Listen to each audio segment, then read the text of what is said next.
أعوذ بالله من الشيطان الرجيم بسم الله الرحمن الرحيم إنا أنزلناه في ليلة القدر ليلة القدر خير من 1000 شهر تنزل الملائكة والروح فيها بإذن ربهم من كل أمر سلام هي حتى مطلع الفجر. محترم بزرگوں، عزیزان گرامی قدر، سلسلے کے بچوں اور بچیوں اور بزرگوں، السلام علیکم۔ ابھی آپ نے ڈاکٹر وقار یوسف عظیمی کی تقریر سنی۔ میں نے بھی بڑی توجہ اور یکسو کے ساتھ اس تقریر کو سنا۔ الحمدللہ رمضان المبارک سے متعلق اور روزوں کی برکتوں سے متعلق، تقوی سے متعلق، آپس میں بھائی چارہ محبت سے متعلق اور اولاد کے حقوق سے متعلق اور والدین کے حقوق سے متعلق تمام پہلوؤں پر ڈاکٹر وقار یوسف نے نہایت جامع الفاظ میں تقریر کی ہے، اور رمضان شریف کے موضوع پر جو ضروری باتیں تھیں تقریباً وہ انہوں نے بیان کر دی۔ اس میں ایک پہلو ایسا رہ گیا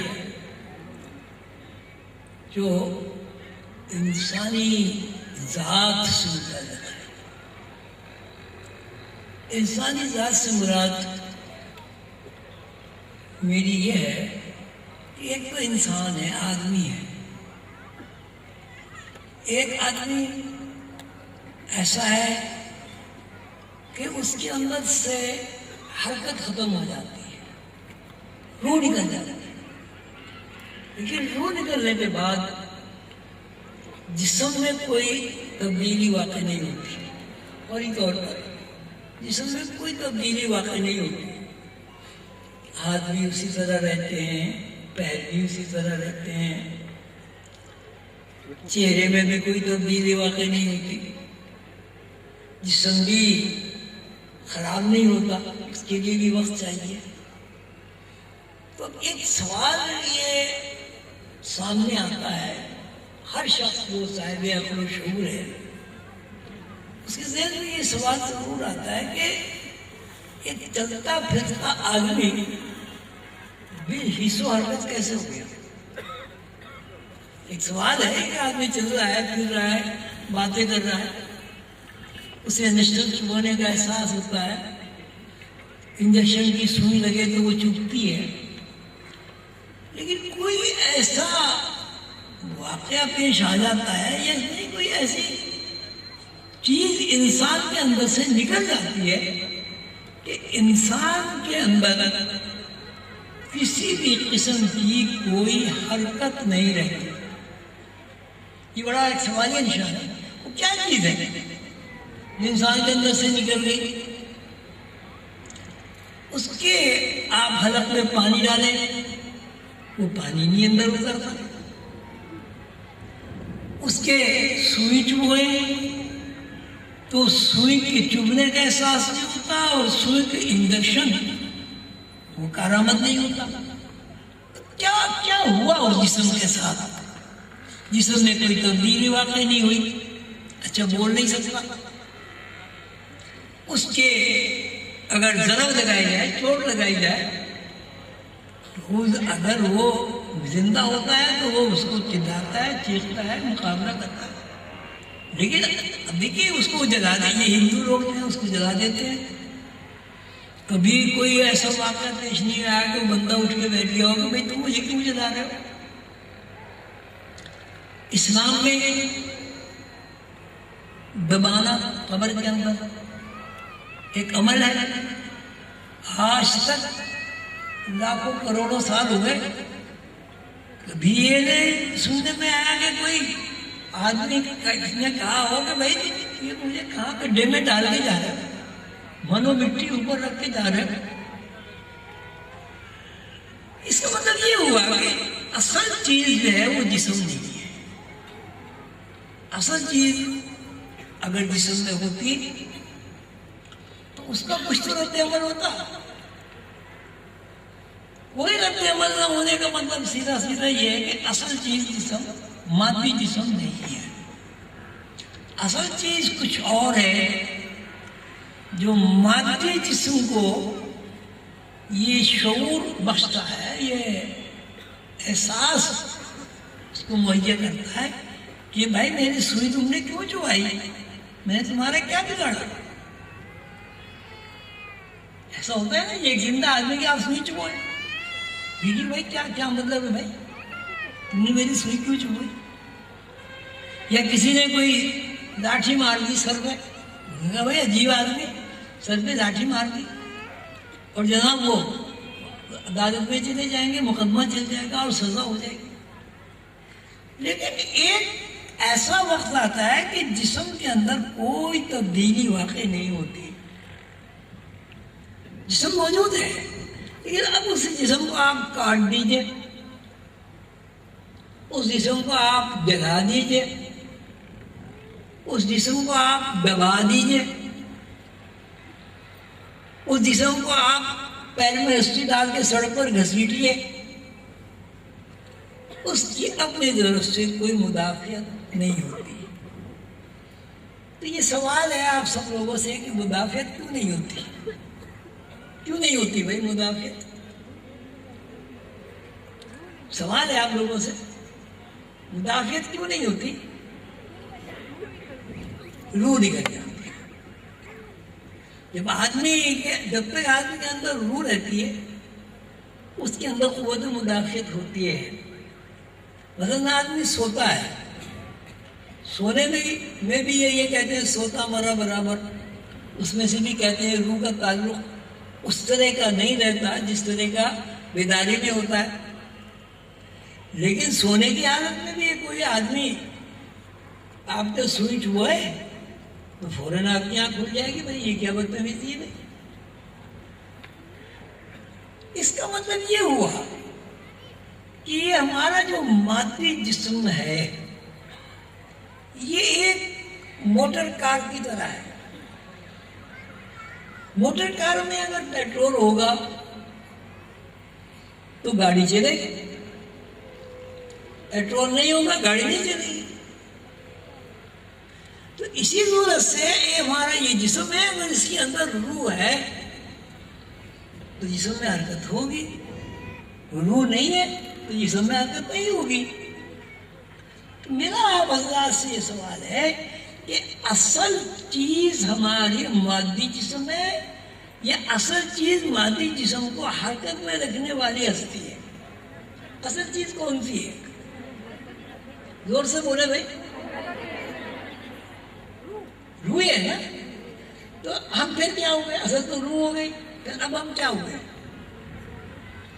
اب نے کہا نا اصل روح ہے, اب روح نکل گئی, اب ہم کیا ہوئے؟ اس کے مطلب ہم کچھ نہیں ہے, فکشن ہے, دھوکہ ہے. انسانی جسم جو ہے وہ حضور قلندر بابا اولیاء رحمۃ اللہ علیہ کے ارشاد کے مطابق روح کا لباس ہے. روح قلندر نے فرمایا کہ روح کا لباس ہے یہ جسم, یعنی روح نے ایک لباس بنایا اور وہ لباس ایسا ہے کہ بھئی ہاتھ میں ہاتھ آ گیا, انگلی میں انگلی آ گئی, ناک میں ناک آ گئی, آنکھ میں آنکھ آ گئی, کان میں کان آ گیا, دل میں دل آ گیا, پھر ایسا لباس بن سکتا ہے. تو اب جب یہ جسم مادی جسم جس کو ہم سب کو سمجھ رہے ہیں, اس کی حیثیت ایک کرتے کی, ایک شلوار کی, ایک کوٹ کی یا ایک واسکٹ کی شیروانی کی ہے. یہ بات سمجھ میں آ رہی ہے آپ کے؟ نہیں سمجھ میں زور سے بولے, سمجھ میں آ رہی ہے, میں آگے چلوں. تو اب اس کا مطلب کہ اصل ہماری جو ہے وہ روح ہے. سیدھی سی بات ہے, اصل ہماری روح ہے. یہ جسم ہمارا روح کا لباس ہے. روح اپنے لباس تبدیل کرتی رہتی ہے. مثلا عالم ارواح میں بھی روح تھی, وہاں اس وقت کا جو بھی لباس ہو. عالم ارواح سے اس دنیا میں آئی, اس نے ایک بچے کی شکل اختیار کی, پھر وہ بچہ بڑا ہو گیا, بالغ ہو گیا, باشعور ہو گیا, جوان ہو گیا, بوڑھا ہو گیا, یہاں سے رخصت ہو گیا. لیکن اگر روح نکال لی جائے, مثلا ایک بچہ پیدا ہوا, اللہ تعالیٰ سب کے بچوں کو عمر دے اور روح نکل جائے, اور وہ بچہ بڑا ہوگا؟ کیوں نہیں بڑا ہوگا؟ جو جسم کو نشو و نما دینے والی چیز ہے وہ نکل گئی. اس نے جسم کو سہارا نہیں دیا. تو اب یہ مختصر بات یہ ہوئی کہ انسان کا جو یہ جسم ہے یہ اصل نہیں ہے. یہ انسان کا جو آدمی کا یہ جو مادی جسم ہے یہ روح کا لباس ہے. مصیبت جو پریشانی ہے وہ یہ ہے کہ ہم اس مادی وجود کو جو لباس ہے اس کو ہم اصل سمجھ رہے ہیں, اور اس بات سے سبق نہیں لیتے کہ مرنے کے بعد اس جسم کا کچھ نہیں بگڑتا, پھر اس جسم کو مردہ کیوں کہتے ہیں. سوال ایک یہ ہے کہ جب اصل جسم ہے تو یہ مر کیوں جاتا ہے, اور جب مر جاتا ہے تو یہ اصل کس طرح نہیں ہوا. تو یہ جتنے بھی آپ نے وہ اس وقت سنی ان کی وقار صاحب کی تقریر, اس کا لب لباب یہ ہے کہ یہ روزے, حج, زکوٰۃ, نمازیں پڑھنا یہ کون کرتا ہے؟ کون کرتا ہے؟ جسم کرتا ہے. روح جسم کے تابع ہو کر کرتی ہے, جسم کو میڈیم بنا کے کرتی ہے یہ روح. جب تک روح جسم کے اندر رہتی ہے آدمی نماز بھی پڑھتا ہے, روزہ بھی رکھتا ہے, حج بھی کرتا ہے. اور جب روح جسم سے نکل جاتی ہے تو اب نماز روزہ وہ تو کوئی جسم کا آپ کو پتا ہے مردہ جسم کا کچھ نہیں کر سکتا. تو یہ رمضان المبارک کا جو مہینہ ہے, اللہ تعالیٰ نے کہا کہ روزے کی جزا میں خود ہوں. روزے کی جزا میں خود ہوں کا مطلب یہ کہ رمضان المبارک کے روزے اگر صحیح معنوں میں رکھ لیے جائیں تو اللہ تعالیٰ اس بندے سے قریب ہو جاتے ہیں. بہت مختصر بات ہے. اگر آپ صحیح روزے رکھ لیں, روزے کے آداب پورے کر لیں, اور رمضان میں سونے کا پروگرام نہ بنائیں, جتنا سوتے ہیں ایک اصول اور قاعدے کے تحت رمضان کا پروگرام پورا کریں, تو بزرگوں کا یہ فرمانا ہے اور اللہ تعالیٰ کا بھی یہ فرمانا ہے کہ لیلۃ القدر خیر من الف شہر تنزل الملائکۃ والروح. انسان کے اندر اتنی استعداد پیدا ہو جاتی ہے, اتنی استقامت پیدا ہو جاتی ہے کہ وہ رمضان المبارک کے آخری مہینے میں شب قدر کا اگر پروگرام کر لے تو وہ فرشتوں کو دیکھ لیتا ہے. کیونکہ حدیث شریف میں تو یہ ہے کہ فرشتے جو ہے اس بندے سے حضرت جبریل علیہ السلام مصافحہ کرتے ہیں. تو پہلی بات جو ہمیں یاد رکھنے کی ہے وہ یہ ہے کہ ہمارا جو جسم ہے یہ اصلی نہیں ہے, یہ روح کا بنایا ہوا ایک لباس ہے. بالکل اس طرح جس طرح آدمی کا بنایا ہوا ایک لباس کپڑے کا ہوتا ہے جس کو ٹیلر ماسٹر سیتا ہے. اگر یہ یقین کے درجے میں یہ بات پہنچ جائے کہ ہمارا مادی جسم روح چلا رہی ہے تو ظاہر ہے پھر روح کی طرف متوجہ ہوں گے. بھئی جب روح چلا رہی ہے تو روح کیا ہے اس کو بھی تو پتہ ہونا چاہیے. اب صورتحال یہ ہے کہ ہم مادی جسم کو ہی سب کچھ سمجھتے ہیں.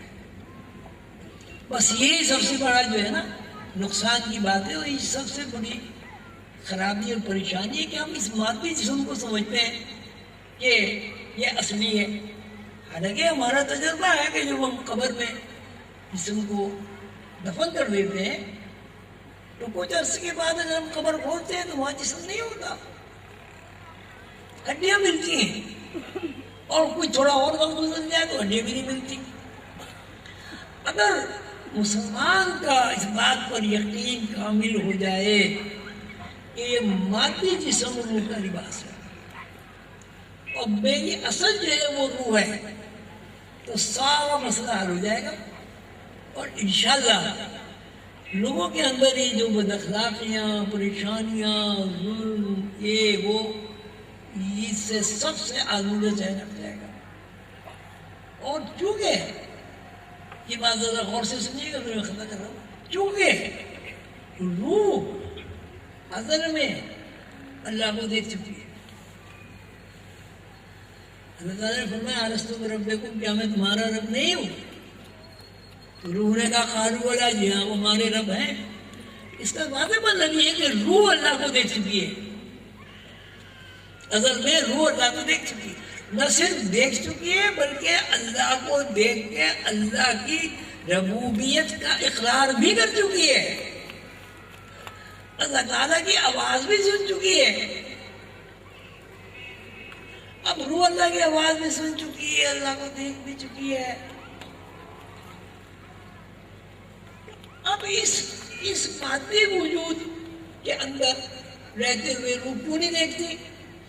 کہ مادی وجود کو انسان نے اصل سمجھ لیا ہے. اگر ہم روح کو اصل سمجھ لیں اور مادی وجود کو فکشن سمجھنے لگے تو مسئلہ حل ہو جائے گا، اور انشاءاللہ اللہ تعالیٰ سے ہمیں قربت نصیب ہو جائے گی. آپ حضرات تشریف لائے، بڑی مہربانی، بڑی عنایت ہے. اور تقریر میں نے سنی، بہت اچھی تقریر کی ماشاءاللہ. اب اس میں بس یہ ایک بات کا اضافہ کر رہے ہیں کہ یہ مادی جسم جو ہے یہ اصل نہیں ہے. اصل ہماری روح ہے جو اس مادی جسم کو سنبھالے ہوئے ہے. جب تک روح مادی جسم کو سنبھالے رہتی ہے آدمی زندہ رہتا ہے، اور جب روح اس وجود کو چھوڑ دیتی ہے تو آدمی مر جاتا ہے. اور جب آدمی مر جاتا ہے تو قبر پہ جا کے مٹی بن جاتا ہے. لیکن قبر میں جانے کے بعد بھی روح موجود رہتی ہے. اور اس کی بڑی سند یہ ہے کہ سیدنا حضور صلی اللہ علیہ وسلم نے فرمایا کہ جب تم قبرستان جاؤ تو کہو السلام علیکم یا اہل القبور. کس کو آپ سلام کر رہے ہیں؟ کس کو آپ سلام کر رہے ہیں؟ جس میں موجود تو ہے نہیں وہاں، وہ تو مٹی ہو گیا. قبر کھود کے دیکھ لیں آپ. السلام علیکم یا اہل القبور کا مطلب سیدھا صحیح ہے کہ روح موجود رہتی ہے. اور زندہ آدمی جب سلام کرتا ہے تو سلام کون کرتا ہے؟ آدمی کرتا ہے یا اس کی روح کرتی ہے؟ بہت سوچنے کی بات ہے. زندہ آدمی سلام کہتا ہے السلام علیکم یا اہل القبور، تو اس کا جسم سلام کر رہا ہے یا اس کی روح سلام کر رہی ہے؟ اس لیے کہ جب روح نکل گئی تو جسم تو بولتا نہیں. تو آدمی مر جاتا ہے، اس کا جسم مٹی میں تبدیل ہو جاتا ہے، فنا ہو جاتا ہے. لیکن روح فنا نہیں ہوتی، روح اپنے ربی ہے. تو اسی بات پہ میں ختم کرتا ہوں. اللہ تعالیٰ آپ سب کی شرکت قبول فرمائے. کہ ہمیں یہ سوچنا ہے کہ ہماری اصل روح ہے یا ہماری اصل یہ جسم ہے. اب زور سے آپ سب بولیں ہماری اصل روح ہے یا ہماری اصل جسم ہے.